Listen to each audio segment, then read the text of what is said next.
Oke, di sini ditanya manakah peristiwa atau kejadian di bawah ini yang mempengaruhi real GDP itu turun.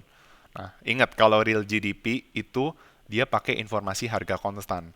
Maka ketika real GDP turun, sudah pasti dia dipengaruhi karena key-nya itu turun. Nggak peduli mau harga di tahun itu naik, harga di tahun itu tidak berubah, atau harga di tahun tersebut turun, itu nggak akan ngaruh ke real GDP. Ya, tapi kita bisa simpulkan real GDP pasti turun ketika key-nya turun. Karena harga yang digunakan sama, konstan ya. Nah, di sini sebenarnya hanya ada tiga opsi ya. Kita mesti mastiin mana yang menyebabkan real GDP itu turun atau tidak turun. Misalnya opsi pertama, increase hostility ya, terjadinya permusuhan, pertikaian gitu ya, antara serikat pekerja dengan si manajemen, itu menyebabkan terjadinya mogok kerja ya. Nah, berarti udah jelas kalau mogok kerja itu kaitannya dengan produktivitas gimana? Akan menurunkan produktivitas gitu. Berarti ini key-nya turun. Nah, key turun pasti real GDP-nya juga turun. Maka opsi satu benar ya, bahwa peristiwa tersebut akan membuat real GDP itu turun. Nah, sekarang bagaimana dengan opsi kedua? Ya, Kongres meluluskan atau menggolkan si hukum environment law ya, yang melarang perusahaan itu menggunakan metode produksi yang menghasilkan polusi yang besar. Nah, kita tahu ya ada kaitan antara lingkungan dengan ekonomi kan. Ketika ekonominya itu mau bertumbuh, ya, berarti outputnya lebih banyak. Nah, output yang lebih banyak ini menghasilkan polusi yang lebih besar, ya. Dan itu mempengaruhi kualitas lingkungan. Maka dengan adanya law ini diloloskan, maka bagaimana? Kita mesti gitu ya. Kalau ada suatu peristiwa kita kaitkan gitu.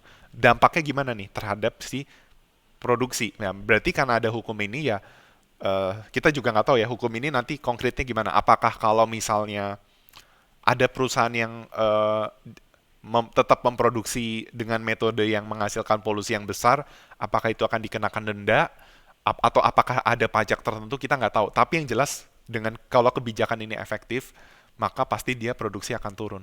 Karena harusnya kan perusahaan itu, ya kita ceteris paribus gitu, kita asumsikan perusahaan itu menaati hukum. Kita juga nggak tahu detail hukumnya apa, tapi yang jelas kalau ceteris paribus hukum ini berlaku, ya produksi perusahaan akan berkurang. Karena dengan metode produksi yang menghasilkan apa polusi yang besar itu dilarang, maka harusnya produksi itu turun gitu ya. Berarti kan dia mungkin metode produksinya harus yang ramah lingkungan segala macam, dan itu pasti produksinya akan lebih kecil, maka outputnya akan turun dan real GDP juga akan turun. Maka opsi kedua benar ya, bahwa real GDP akan turun. Nah, berarti opsi ketiga gimana? Kalau opsi ketiga dikatakan banyak